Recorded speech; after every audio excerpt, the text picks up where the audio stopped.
In this issue, we're talking about the live letter number 59 on the 6th episode issue of the Carbuncle Chronicle.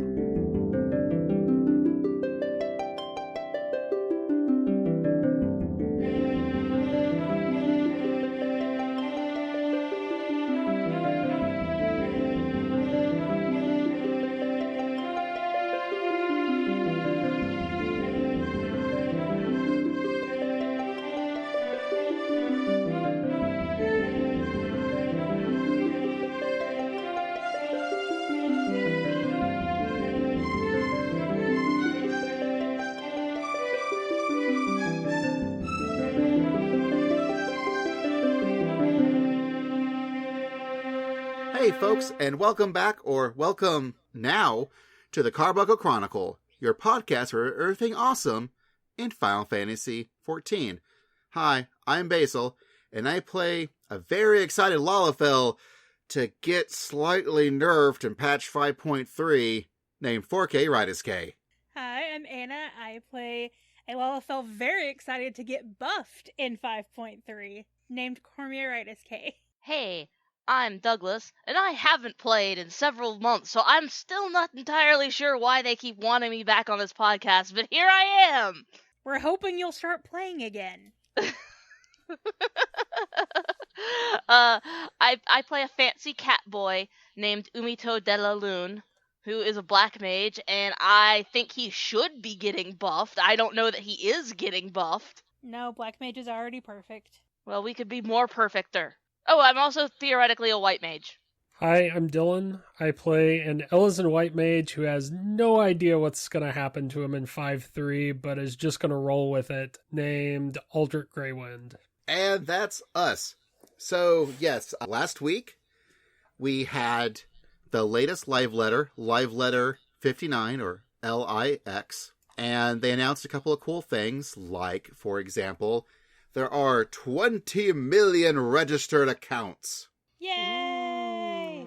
And more importantly, that means they plan on increasing the trial version of the game, or the free trial, which right now you can play up to level 35, but come the patch 5.3, Reflections in Crystal, which will go live on August 11th, they are pretty much giving you up to level 60, and they're also opening up the game until the end of Heaven's Ward.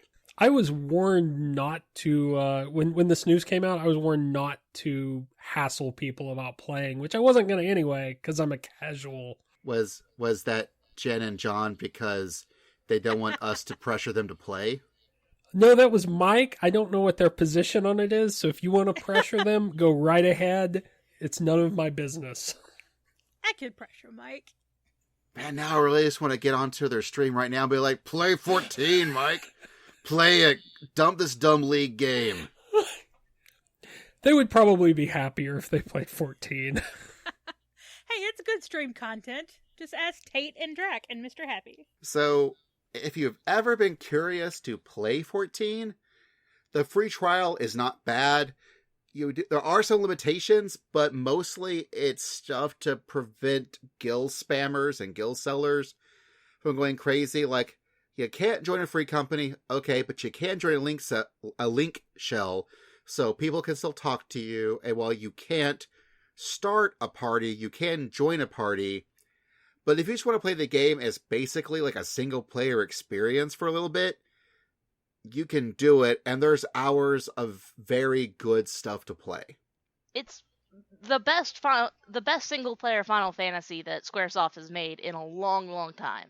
And they're revamping A Realm Reborn with this patch, so all of the filler and the drag sort of sensation that did go with the initial game, a lot of that's going to be taken away. So you get through the initial game much smoother, and then you get probably the best expansion up until this current expansion that the game has had. It also gives you access to the Dark Knight, Astrologian, the Machinist classes, also the Awa race, so you can be a pretty dragon boy or girl, or demon boy and girl, depending on how you want to look at it.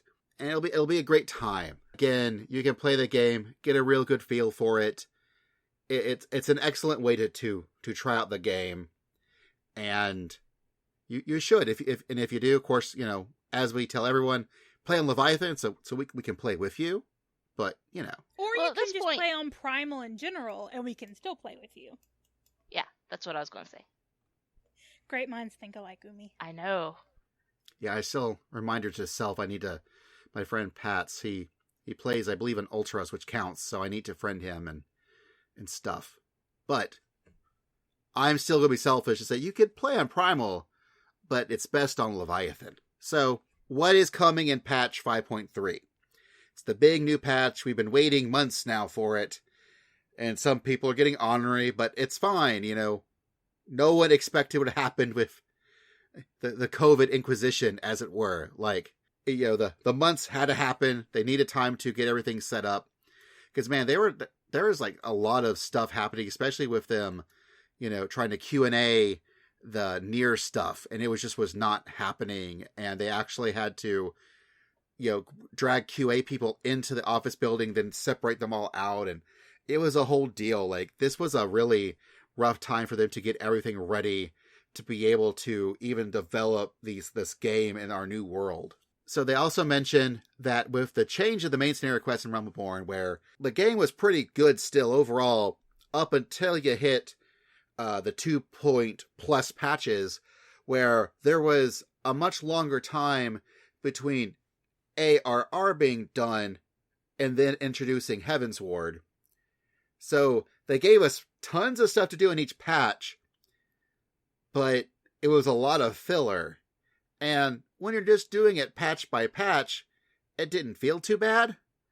But after that has happened and now you can play all this stuff, it now suddenly, it is like kind of like running at a good clip, and the next thing you know, you're now constantly tripping over marbles. I will say there is something they're adding that is going to make, if you're redoing a Realm Reborn, either as a new player or an old player, they are adding something that I think all of us older players both hate and love, and that is a teleportation ticket directly to the Waking Sands. Yay, Oh, wait. man. Yay, wait. Yeah, like, we both love and we both hate this, and there better be a pray return to the Waking Sands joke in the flavor text, or I will be severely disappointed in Koji. Yay, wait. Yay, wait. Like, Exactly. Wait, what's the problem with this? So, Waking Sands, if you remember, you have to teleport to Western Thanalin, Yeah. and you have to run quite a bit to get there, or you have to take the ferry from Limsa, which is the shorter way, to get there. But it's just not convenient, and for a place that you are going to quite frequently, it's just not convenient. So, yeah. well, there's also the issue of the teleportation tickets, which is a holdover from the 1.0 days, and that was just terrible. Right, and like, there's lore as to why there can't be an Aetheryte there, because like I think Lolo Rito will not allow it, but I believe these are probably going to be similar to the tickets like with like going to like the Twin Adder or the Maelstrom like Grand Companies. I feel like they'll probably be something like that. Yeah, another inventory item in an already limited inventory thing. I still remember being so incredibly excited during that first fan fest we went to when they announced they were increasing our inventory space. Oh god, yes. Yes. And they have made great strides to, for example, they've taken all those, beast tribes and all those tokens and they've turned them into a different thing so they don't actually take up inventory space. Now, I know that the lore reason for was it Horizon? Is that the town, or you Aetheryte into Horizon and you go to the other little town? Yeah, Yeah. Vesper Bay is the little town that Waking Sands is in, but yeah, Horizon's where the main Aetheryte is. Right, and you go to Vesper Bay, and I am so positive this was a case of them making sure that there wasn't a clogged network flow from everyone constantly having to go to the Waking Sands all the time. And so I bet that was like a buffer to make sure nothing got overloaded. And then they discovered they didn't have to bother with it. And that's why there's a storyline where they actually... The lore reason is that they wanted a neutral ground where no one could be more in charge of them that they were a neutral party, and if they were in an area with an Aetheryte, that Aetheryte would be owned and ran by the city of Ul'dah, or the nation of Ul'dah, and that would give them too much influence over the Scions. But they moved to Mordona because Mordona is like a free area of adventurers anyways, so no one could have sway over them because that was already a neutral area. It just also had an Aetheryte. I think it's actually partially because they realized, oh wait, no, our servers are beefier now and they can actually handle the load of all our players constantly going there, so it's fine now. So the other addition to Realm Reborn that will be nice, again, nice for the new players. For the old players, it's going to be nice for some things, but it's also like, why couldn't we have this before? We will now be able to fly in the ARR zones. Oh no, that's something everybody has been wanting since forever. Oh yeah, like it's gonna. I was doing a hunt train the other day, and I was trying to get there for an S rank, and I'm like, oh my gosh, can I fly yet? Please, can I fly now? And they've tried things like, they increased our mount speed in A Realm Reborn areas to try and compensate for the lack of flying. And it makes sense when they were rebuilding the game the first time. They just didn't design it with flying in mind, and so a lot of those places are just like empty holes, and they're going to have to fill them in, or so they think. Well, I think they did fill those holes in. I think they've been on the sly, slowly filling those holes in over time, so that way now they can be like, yaha, all the holes are filled, we are good to go. Because I think there was like a patch or two ago where some of the bugs that people would like to exploit were miraculously closed. And I think they were getting ready for this. Yeah, and they've asked us, like, if we find anything like that, or especially Soken has asked if you hear any, like, weird music things, just to give him some time that he's still working on it. Even as it comes out, he will still be working on the sounds and things. And much to everyone's delight, and my somewhat chagrin, you will just get to have flying as soon as you beat the endpoint of 2.0. When you beat the level 50 Praetorian and whatnot, and get the good ending and everything, and you get ready for the ramp up to go to Heaven's Ward, you will just be able to fly. Well, that's a relief that they aren't going to make you do what are they called? Aether currents. Yeah, they're not going to make you do Aether currents, so that's a relief. Well, I will forever hold that I think the idea of Aether currents are great. They are a fun game that encourages me to really explore all the landscapes they have in all the expansion areas. Mm-hmm. And they also make you travel all across the land, so that way you have experienced everything from the ground, so that way you've already appreciated all the work they put into it, and you're just not ignoring all of it when you're flying everywhere. Yeah, because I think we talked about this on another episode where if you put in flying, suddenly the world shrinks. Mm-hmm. And Aether currents are a good way to make you earn that, so you still feel how big the world is before, you get your convenience ability. And essentially you're doing the same thing, because you're still completely land-bound for your initial, up to level 50, beating the storyline for ARR experience, all ground-based, was essentially what they do. Because with the Aether currents, they also have some of them with, the quests and stuff that you do. And usually they open up the expansion zone when you finally finished all the major storyline quests they need you to do in that zone. So this is like the same thing. But what they are now doing, they're changing, since they're doing these things with the main scenario quests, you now do have to complete the quest, My Little Chocobo, which allows you to have mounts. They're also taking away the quest, I Believe I Can Fly, which is what you had in Ishgard to unlock the flying abilities of your mounts, since you'll just now have them in A Realm Reborn areas. And they're also making sure that you have to complete the Crystal Tower quest series, because if you've played Shadowbringers, you know precisely why you have to do the Crystal Tower quest series. Yep. And I'm glad. I'm glad that they're making that part of it. I just need everybody to know that Garahatia is my boyfriend. Mine. He was mine back in the days of 2.0. And, well, not 2.0, but you get what I'm saying. In the Realm Reborn days, I declared him to be my boyfriend, and I was very sad. I was running Circus Tower this morning, and I saw someone named Grahatia, looks like him and everything, as a bard, just running in Circus Tower, and I was just like, well, all right then. Well, that is his home. He, at the end of the quest line, he locked himself in there forever, and we never saw him again. Spoilers for Circus Tower, but you'll find out. It's fine. Tobias, just pretend I never said anything. It's fine. And of course, with patch 5.3, it's a major point something patch, so that means we get major point something extra to the main storyline. Yay! Now this is considered the ending of the 5.3 story, and then we'll be getting a little bit more story. The 5.0 story. Sorry, 5.0. Yes, and we'll be getting more story in the later patches just to connect it to whatever the next expansion is. But this will technically be the ending to the Shadowbringer story. Not that they're saying there's going to be another expansion. There's totally going to be another expansion.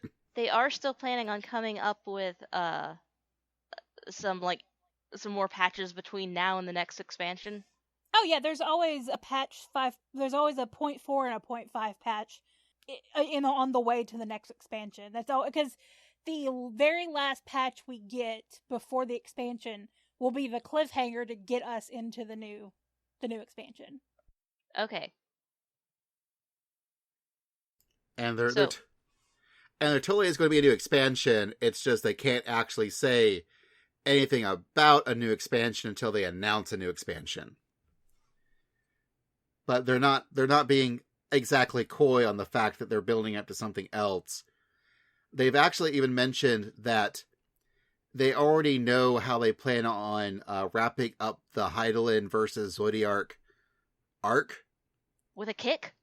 Probably. Yeah. But they're also currently planning a new overarching storyline after that. So I have a feeling the next expansion is going to be a real big, a humdinger of an expansion, but they're still not done with this just quite yet. So that's still exciting. There has also been a new trailer. If everyone wants to go online to watch it, you can hit the Final Fantasy XIV YouTube channel. They've got it in all the languages that they release the game in. So just pick whichever one you'd like. I will sort of listen to the English one to be like, oh, that's sort of what we're talking about.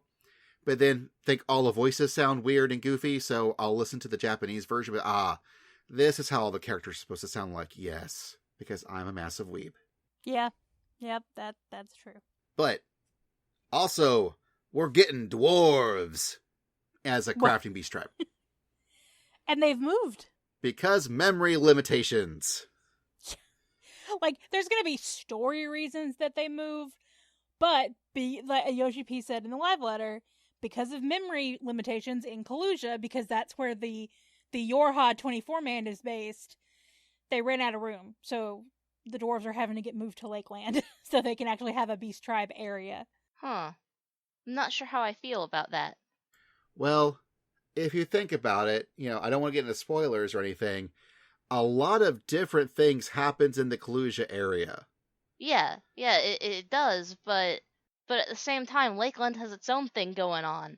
It does, but not as much in terms of memory for the game.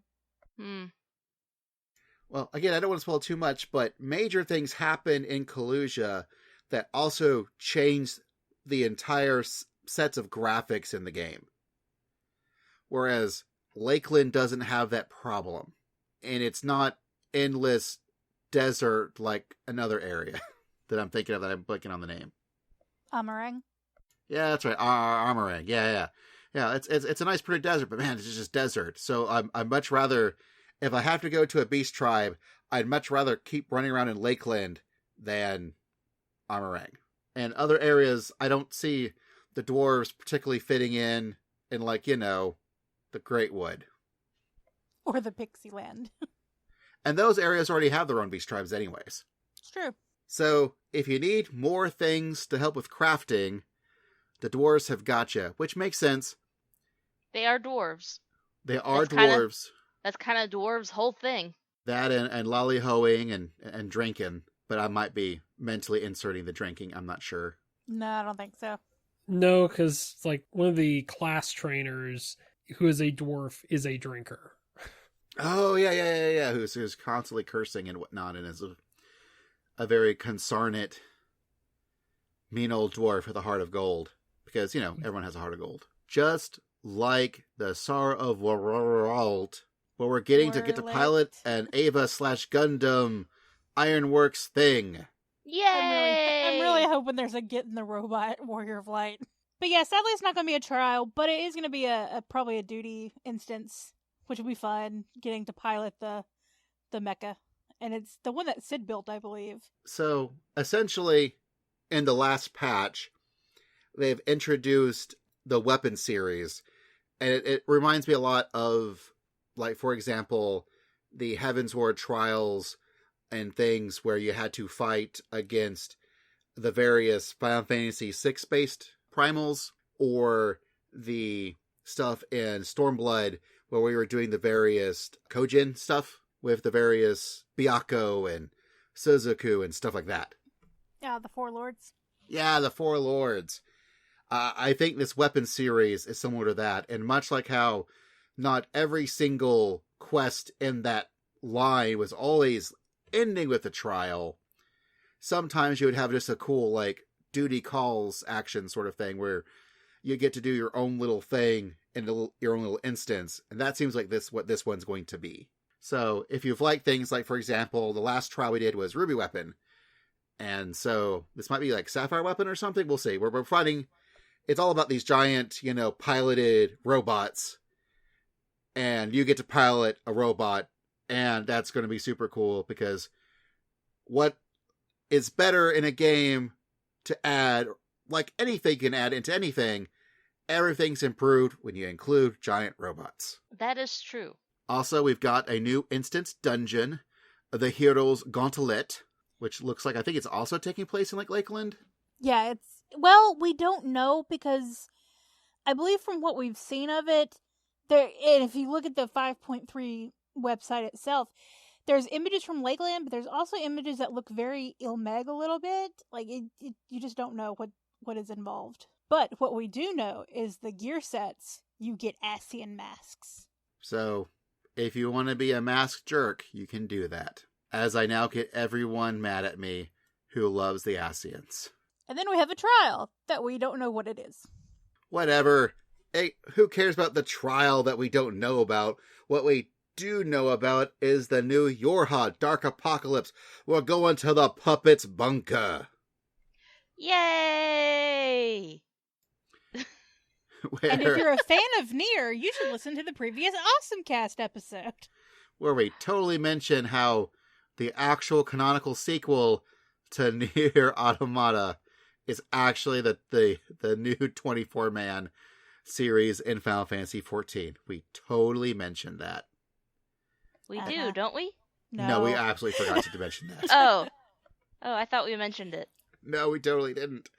But that is fine. So there's a crash landed space station, which is totally from Nier Automata, and we see the further adventures of 2P and 9S. Man, I gotta go back and now actually see if I can't, like, New Game Plus the storyline from the initial Nier Automata trial stuff, because I played all that before I played Nier Automata. Now I'm like, what did I miss? What did I not pay attention correctly to? Now I don't know. But now I really need to know. So I need to see if I can go back and do that, or at least watch the cutscenes. I know that apparently Yoshida also introduced Yoko Taro to some of the final tuning of the dungeon, and they kept dying. And Yoko Taro's like, well, I mean, if we die, we die, right? That's the game. God, he wanted a mechanic where if one person screwed up, the whole raid wiped. And they're like, no, That's too difficult. And he's like, but why? Why not? Why? Let's just do it. Why is that too difficult? That feels like a much different game. And don't get me wrong, like Final Fantasy XIV has different places and different mechanics that feel like a different game. But I don't know. But I haven't done any of the Yorha stuff, so I don't even know what I'm talking about. Switching genres is very much in line with Nier Automata, but like this is still supposed to be the casual raid, so I don't know that having a mechanic where if one person screws up, everybody dies is really appropriate. Well, I mean, then again, I'm also thinking back to, I think the actual, quote, casual raid is the normal version of the 8-man, whereas I think the 24-man actually sort of sits in the middle, where I think it's more in-depth than the standard 8-man, but it's not like the Savage. It's not the hard version of the 8-man stuff. Because I remember, especially while, for example, in Heaven's Ward, while the Void Arc became kind of a joke, the second one, and especially the third one when he actually went to that, the Black Mage town. Dunscaith, could really, really kick your butt if you didn't want to, or if you didn't plan ahead or didn't know what you were doing. But even the one beforehand had Ozma at the end of it. And if you didn't do Ozma correctly, you were boned. 6 people can do Ozma. Right, but you have to do it correctly. Yeah, those 6 people have to do it correctly. There was a mechanic similar in Sid in the Ivalice raids where, we were like, well, as long as we have this many people do it correctly, we should be okay. And I've been running the Ivalice stuff actually now a few nights a week to try and get some irregular Moogle tombstones so that I can get all the writing maps for the Realm Reborn areas. And again, in Rabanastre, or however you pronounce the first raid in that series, it doesn't have too much teeth now, but the other two, like the Lighthouse or the Monastery, plenty of people still die. You still can lose. I mean, you'll still finish it, but it's definitely got more teeth to it than the initial raid series of the Crystal Tower stuff. Like, it definitely feels like they have, every time they've now done a new raid series like this for the 24-man, they are further and further, tuning it so that even when you're technically at maxed eye level and stuff, and you should be breezing through it, it's not as much of a breeze as it used to be. Well, that's good, because Crystal Tower is basically a joke. I mean, World of Darkness still can wipe on the first boss, and even on Cloud of Darkness sometimes. That one can still be tricky, but yeah, like, compared to the rest, they're not hard. But, man, I was actually in the Ivalice stuff. I was in the first one, and we got to the underground waterway, where all you're doing is just running through some really pretty, waterway scenery, and each path that you randomly get assigned to has a different way of walking through it. Yeah. And we had people, it was their first time, and they were just talking in the Alliance chat, like, oh my gosh, this is so cool. And I'm like, oh yeah. I remember doing it the first few times and going like, oh man, this is so cool. And we were so shocked to realize there were 3 different ways. So, like, you kept wanting to run it to see which way you would go next. So, I feel Ivalice was really, when they really, really came into their own with how to design a good 24-man. And the first Nier, raid is still super cool. And it's a really neat way of re-looking through the same sort of graphical assets through the first area to play in Nier Automata. So I'm really excited to see what this new one brings. Although, speaking of recycling older graphical assets, there are the Unreal Trials, which is going to be Anna's new favorite thing. Yay! The faux hollows. Yeah, this is going to be fun because, Yoshu, he's like, you have people now that can unsync. And you can always do he says you can sink down to it. You can do minimum eye level. But you're still going to pretty much stomp it. He said, now with these Unreal trials, the bosses are syncing up to you. And that's going to be so much. I mean, we're going to get to do Shiva again. And it's going to be like doing Shiva Extreme for the first time. And it's going to be so much fun. So essentially the idea is they're going to take an existing trial, and through the patches they're going to change which trial it is. They're going to level it up to level 80, but the same sort of mechanics, everything is still going to be there. And, the way they've done mechanics has actually changed over the years. They've learned more things, and they've learned how to indicate various tells differently. Well, Shiva doesn't have most of that, but it's still going to be that same Shiva, now at level 80. So, good luck. I love how they decided on Shiva because their first thought was Titan. And they said, no, we don't want to traumatize them too soon after Titan Savage. And yet we have Shiva Savage right now. I think it tells you just how traumatizing Titan Savage was back in the day. Titan Extreme was still traumatizing. Yeah. And then, of course, we have Eureka 2, the Buzzgen Southern Front. I'm excited. This is definitely, from the way they told us about it and the way they showed it off during the live letter, it's not just Eureka 2, but it's if Eureka and Palace of the Dead had a baby. That's what this is. And essentially, the bigger thing is that at a Cyber War of Magic, which means, all your battle classes, at level 71 or above can enter, which means that if you want to level alternate classes or jobs or what have you, you can go ahead and do that in this area. So, and that's what made me sort of realize that, okay, we've got like the Ishgard stuff happening with crafting, but there's also going to be a beast tribe for crafting, and they also have a beast tribe for gathering.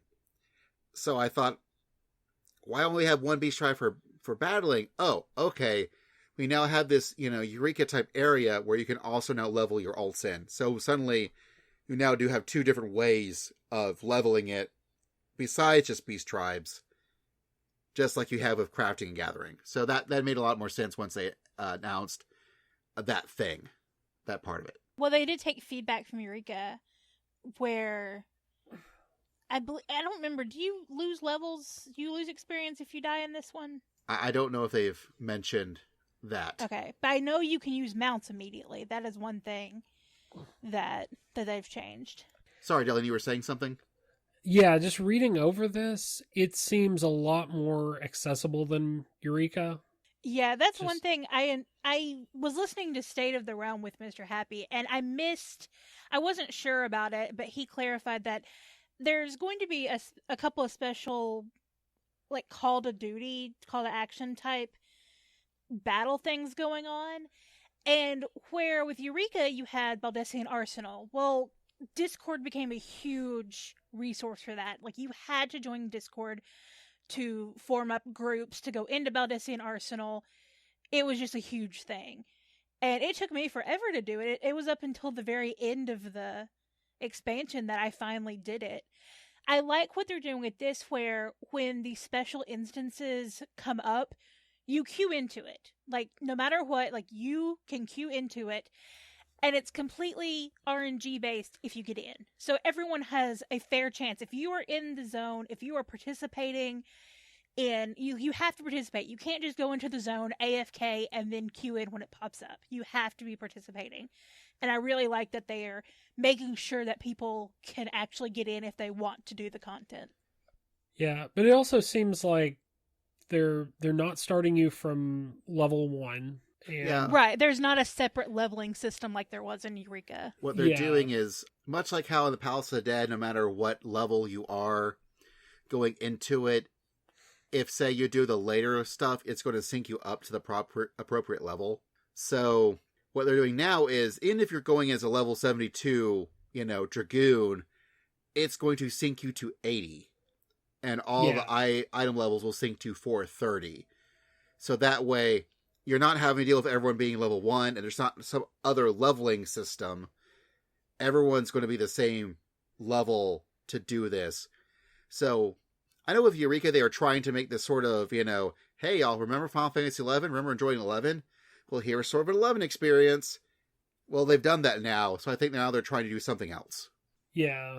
They're also, I think, they're capping each instance to 72 players. So you can't just I think it could go higher in Eureka, but it's going to go up to 72 for this one. And of course, you also use this to level up your relic weapons or your resistance weapons, as they're calling them for this iteration. And it, I do recommend going to some sites and really reading up on it, because man, this stuff really is getting into things. There are skirmishes that are kind of like fates, and then there's critical engagements that are 24 to 48 people fancy battles, and there's also going to be various actions you can do that are similar to the special actions that you could do in Eureka. There's just a whole lot to this, and it's going to be really excited to get into it. Yeah, The great thing, sorry. No, that was my first thought when reading through this, was just how much was going on here for something that was described as essentially a way to upgrade one of your weapons. And Well, and that's the thing, is I believe that you don't have to do all this to upgrade your weapon. They're offering another.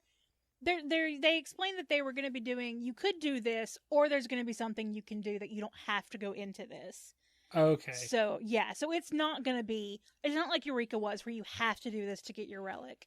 I believe there's a way that you will be able to do it without going in here. Yeah, I was just thinking it sounds pretty involved, and I'm thinking of the sky steel weapons and that whole process. There's a lot to leveling up those tools. I wonder if it'll be the same way.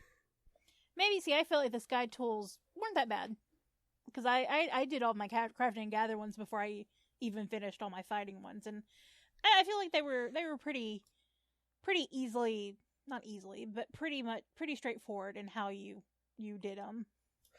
Yeah, there's just a lot to do to actually upgrade them. You had to grind quite a bit. Well, and that is the sort of idea with the resistance or your relic weapon. The idea is that this is for folks who want to spend a lot of time do grinding stuff in the game to then get a cool weapon out of it. That's similar, not quite super ultra raid tier, but it's close. So, and if you have perseverance, you'll get it. It's sort of, well, it's designed for those who want that grind. Here, have your grind. Speaking of grinding, there are things like more Ishgardian restoration stuff, which will start with patch 5.31. Crafting and gathering are getting updates where you have trial synthesis. You can now practice recipes without having to have the mats for them. I think that's really nice, because there are times where I've wasted so many mats just trying to figure out the rotations. And there's one thing that I'm extremely excited about, and that's the reverse lookup function, where you can go to materials you have in your inventory, and you can use those to search for recipes that you can use them on, and you don't even have to have the recipes unlocked. If they exist, they'll show up. That sounds like a lifesaver. Largely because I'm in the same situation where I'm sure you guys are, where I have at least 2 of my retainers are just full of inventory of crafting items. And sometimes I sit there and I go, well, what do I have the materials to just make right now? And they're also giving us a crafting calculator. It will tell you, you can ask how many of something you need to make something, and it will tell you how many you need. And it will even do it how you have to have a certain amount for thread, but sometimes when you make a thing of thread, it makes 3 of them. Yeah. So it will take that into account when it tells you how many of each mat you need, and that's going to be so nice. Yeah, I had that same problem, although I just hit 80 on all my crafters, so I sold off all that stuff. But yeah, this is what's funny is I remember playing WoW.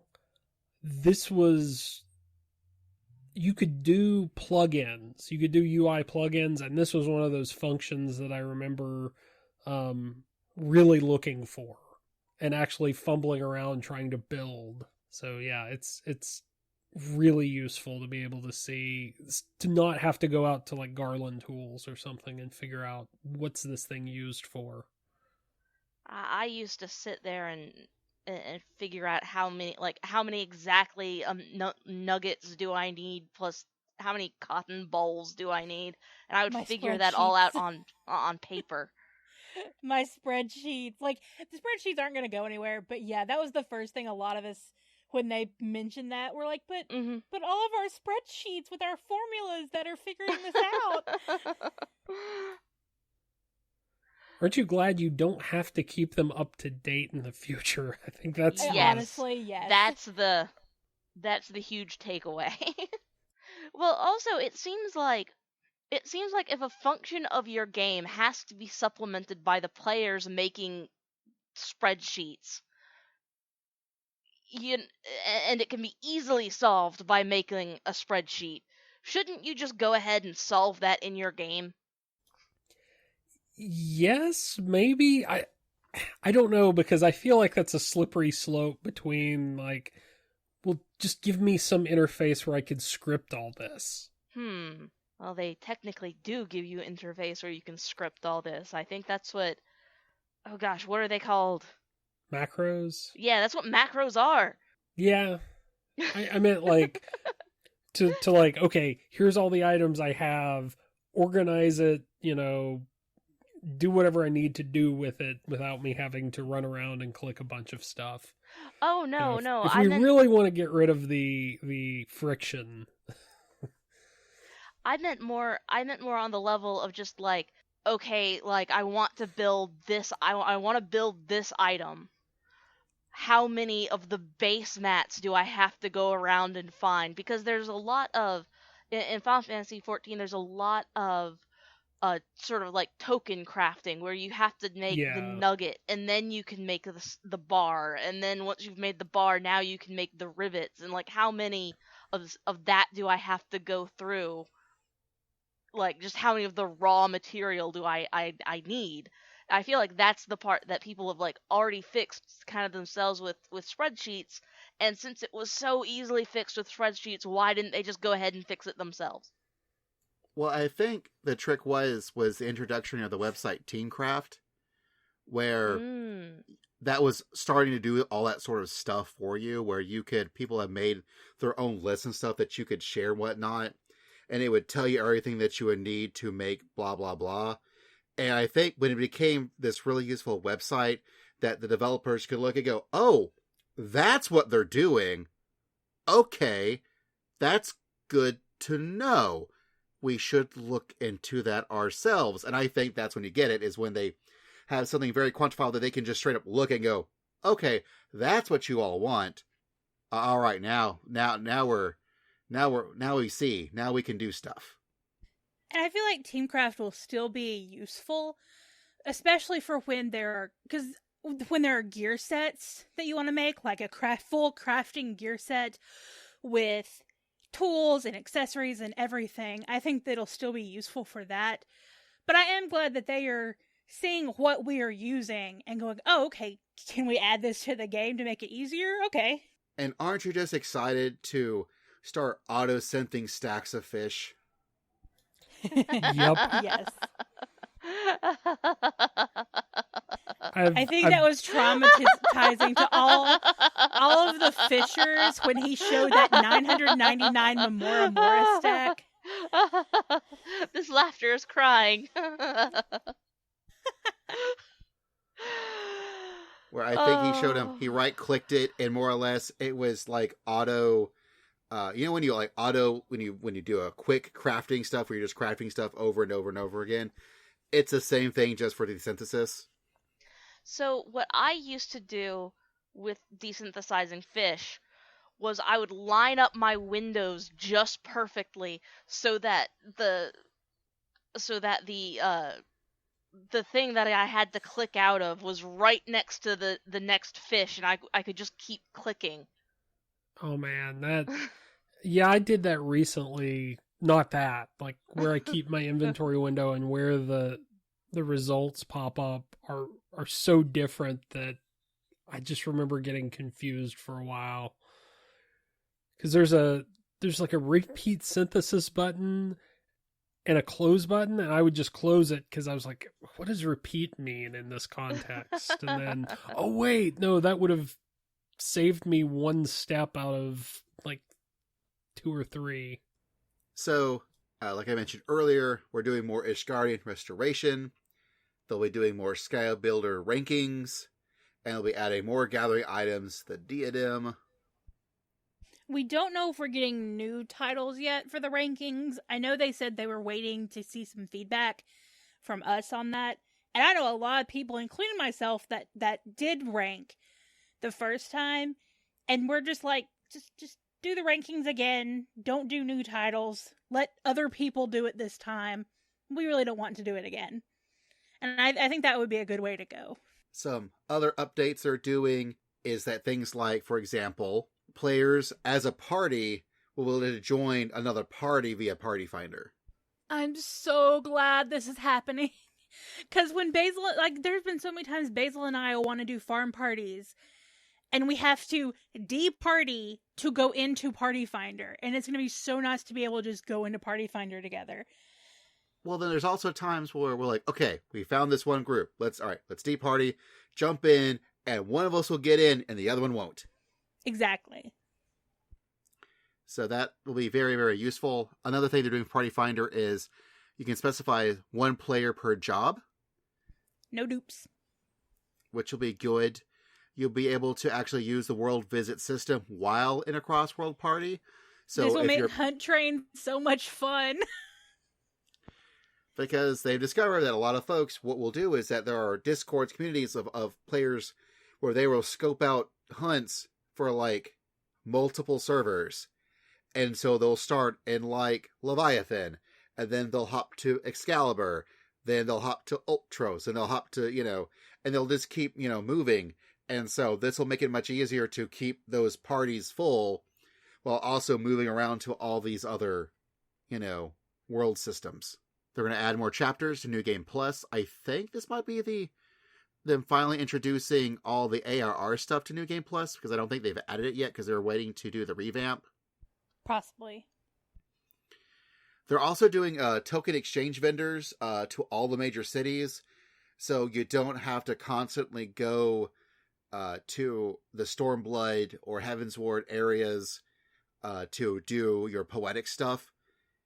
And I think they're even saying that they're also extra simplifying it so that only the better versions of the items. Yeah, you don't even have to get the upgrade. You don't have to get the base version of the armor, then get either the glaze or the twine or the ester, and then go turn it all in to get the better version. You can just buy the better version with Poetics. Well, that'll be convenient. Yeah, that's another, kind of like we were talking about with the item lookup. That's an area where I will go to Garland Tools or something and have to dig through the options for the thing that I actually want, because I wasn't, I wasn't at that level playing when all this stuff came out, so I'm completely lost to all the history. And I can't tell you how many times I've gotten the wrong glaze or the wrong twine to upgrade pieces, especially when I was gearing up my Blue Mage, and I've geared up some of my alt characters. If I've geared up from that way, I've bought the wrong version of the glaze. I bought like the previous tier, and it just was so annoying. They are taking the parasols to the next level. We're actually going to get a fashion accessories menu option, which will include parasols and also plushies that you can hold, which is going to be all sorts of new cute things. I find it really interesting that one of their major things that they keep wanting to add to this game is, quote, roleplay stuff, in that they want you to be able to live in this world. And they thought, they need to be able to hold plushies That's important. Let's let them make sure they can hold plushies. They're getting us ready for the Log Horizon scenario. It's true. I think it might be this patch or next patch where they're actually adding the flushable toilets. I I'm know. sorry, It'd be what? so sad for my flushable toilet to go away. I was so proud of those. Well, like people have been pretty much ever since housing has been invented. People have been using the items that exist to try to like cobble together a toilet. It's nice that they're actually finally giving us one. Oh yeah, I mean they did the same thing because we were doing that with sinks, and then they finally gave us a Uh-huh. workable sink. So yeah, no, it's neat. I'm glad that they're doing that. But I was so proud of my Pazuzu Alter toilet. Oh, yes. We also get stickers. Because it's just line now. They're making their own Photoshop in G-Pose. It's true, it is Line. You know that's the whole thing, is they were like, I want stickers like Line. But yeah, you can now G-Pose. You can do Photoshop in G-Pose. You have layers. You can add words. When you do a screenshot after you clear a boss, it'll tell you what, like, the day and time and the instance and everything. Basically, they're giving Nasha more work. Yeah. But it's work that is wanted. And shoot, I'm really excited to see what crazy, stupid things that Denmo comes up with videos, because that Yes. dude is also like a G-Post master, but for like video. So I'm really curious to see what he can pull off with all the new G-Pose additions. So get ready to do the hula, because the Moonfire Fair is starting the day after the patch hits on August 12th. While we're all sobbing, we get to go get a hula dance. Because everyone's apparently so sure that it's going to be so sad and everything bad's going to happen in this patch, and they're probably right, but I am going to hold out my hope to let it get crushed for everyone else that everything's going to be just fine, because I'm going to put on my grass skirt the day afterwards, and my cool wrist bracelets, and my fancy straw hat, and I'm going to do the flame dance, and it's going to be great. What you've actually described is the edgiest, the edgiest conspiracy theory that's out there right now. What? The edgiest conspiracy theory that's out there right now is that everything's fine. It's okay. It's all gonna be all right. We're talking about the real world. Well, yes. No. We're still role-playing in the 14 space. It's fine. Oh. So in the 14 space, like in Eorzea, they have this story about this this world that's undergoing a pandemic, and it's so sad that you don't want to hear about the next patch.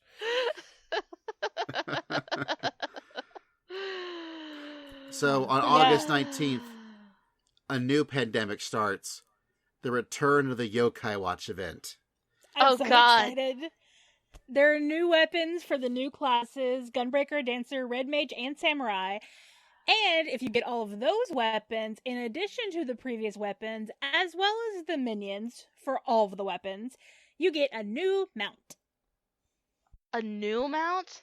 Yes, Last time it came Right. back, it was just the same old one, and exactly. They've added 4 new weapons, which each weapon has 4 new minions attached to them. And once you get all of those, you get the Jibanyan mount, which is the orange cat. oh god, I'm gonna have to do that, aren't I? Yeah. And then, August 27th, we have the Rising. So August is a busy month for 14. August is always a busy month for Final Fantasy XIV. Oh I yeah. don't know why I've insisted on saying the full name like 3 times now. But I'm excited. The Rising's always fun. You always get to have your little instance talking with Yoshi P. Sometimes he likes to hint at jobs coming and then gets in trouble for it. It's sad. The is. Rising It's is very always sad. sad. It is. But I enjoy it. I think it's That's just like a nice saying time Pearl to Harbor remember. Day is a great holiday. Like, it's not. It's a sad holiday. You're not wrong. for those, the Rising, I believe it's the anniversary of when Dalamud fell and everything went to crap. Yeah. It's whenever all those lives were lost in the calamity, is what the Rising is. AKA, this is how Yoshi P. The Rising is the anniversary of Yoshi P getting his job. Yeah. Yep. Because the first 14 did not do great. Because it was not great. But now it is great. It's awesome. It's amazing. And now, from late October to late November, we'll be making it rain. AKA going to the Gold Saucer and getting some of that MGP. But it's also in addition, we believe that it's going to be in addition to the All Saints Wake event. We think that they're combining the Make It Rain with the Halloween event this year, which will be pretty fun, I think. And then to wrap up the live letter, for furthering on the sad train with the fantasy world that had that terrible COVID-19 thing, which is actually our actual world, they have also canceled the Japanese Fan Fest. And while Europe is not canceled, y'all know that's going to get canceled. It's hanging on by a thread. But they are looking into new dates, locations, and methods to host events for North America and whatnot. So we'll see how it goes. We'll see. I kind of wonder if we'll get a digital one. I wouldn't mind that. I wouldn't mind a digital one. I know it would not be near as much fun as going to FanFest and seeing everyone. But if this is what we have to have in this, with how the world is right now, I'm okay with it. I would be fine with, we all, get on the live stream. The very first thing they show us is going to be a trailer for the expansion. I would love to be in Discord with all of our FC friends and just going nuts together. And maybe by that point, we could even be at someone's house and watching on TV and be able to go nuts together in the same room. So I'd be okay with that. I think that would be 6 feet apart, wearing masks. This hopefully will be enough in the future that we can at least not be that far apart. Groups of over 10 people, but not whole conventions. Yeah. Again, nice, separate apart, no one too close to another, wearing their masks. Yes. People, please take care of yourselves. Anyways, spending money on things like FanFest instead, you can just buy the merchandise straight from the Square Enix store to you, like the Astrola Bring Arts figure that they've been showing. Also, the crazy, stupid Meister quality Omega figure that's $230. It looks very nice, and it comes with the emote. It's very expensive. And the much more reasonably priced Pulse Final Fantasy XIV Remix album, which sounds super cool. They essentially took a bunch of their younger music folks and were like, you know what? Here, take all these Soken tracks and play around with them. Give us some cool remixes. And we've got 14 awesome sounding 14 remix tracks. It's coming at the end of September, and I am super, super hyped for it. I cannot wait to buy that album. Yeah, definitely check out the video. It's about a 2.5-minute video they put out with clips from, I think, all the songs. They are amazing. Definitely check that out. And I'm with you, Basil. I'm excited when we finally get to order it. We'll be jamming on that to our non-existent conventions. And I think that was pretty much all the live letter stuff, y'all. We did it. Hooray! I guess the only other sad thing that happened during the live letter is Yoshi P shaved his mustache. Yeah, that's a real tragedy. That was a good looking mustache. Oh, I guess we also, because we don't know how it's going to be there, but they were showing off like the dad shirt and pants, aka the Right. Hawaiian shirt and khakis. I'm betting it's going to be from Maps. I think we'll be getting the materials from Maps. And they've also added to the 5.3 website, there's a new pony. We believe that's probably coming from the Unreal trials, so pony farming is coming back, along with a bunch of new cute minions, so the collector in me is very excited. All right, place your bets. Will the Crystal Exart survive the expansion? Which Scion's going to bite it? Get your bets in now. We've got, less than a week and a half? Yeah, and I think probably the next podcast we do of Chronicle will be our initial 5.3 impressions. So, Umi, you need to get on and catch up and then do the patch. Okay. Or just straight up, do it all in one day. even though they've already stated that the storyline stuff for Pipe 5.3 is pretty much going to be a day by itself. They said they have done more voice acting and storyline stuff in this patch than they have ever done for any other singular patch. Also, that the X-Arch is a very good boy, and please watch the storyline until the end. Okay, well, anything else? We actually did skip over this. There is a new client for people who, like me, craft and gather and want to turn in. I just noticed that from the website. But yeah, no, other than that, I think we covered just about everything we know as of now. So, thank everyone for listening. Thank y'all for chatting with me on the 5.3 patch, things that are going on. Also, Bard's getting buffed, Summoner's getting nerfed, and Monk's going to get a rework in patch 5.4, but that's for a later time. This has been the Carbuncle Chronicle, your podcast for everything awesome in Final Fantasy XIV, a part of the AwesomeCast Network, your podcast for everything awesome.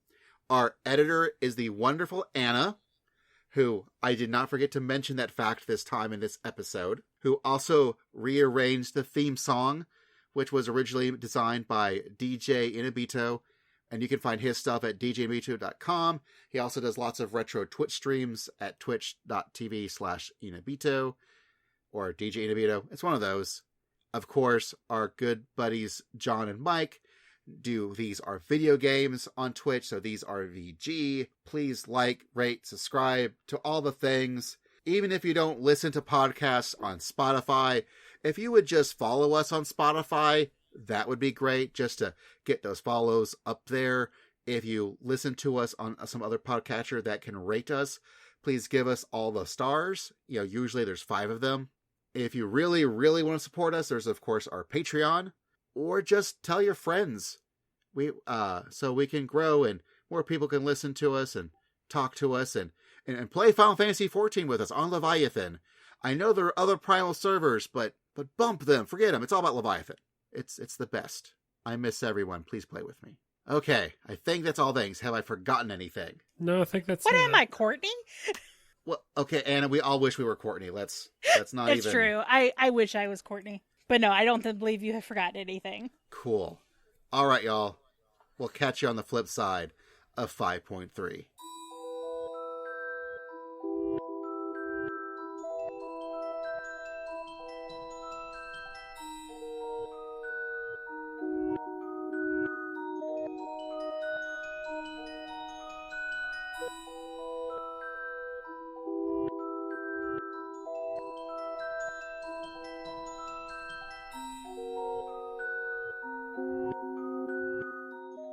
In this issue, we're going to lick up some live letter on the Carbuncle Chronicle.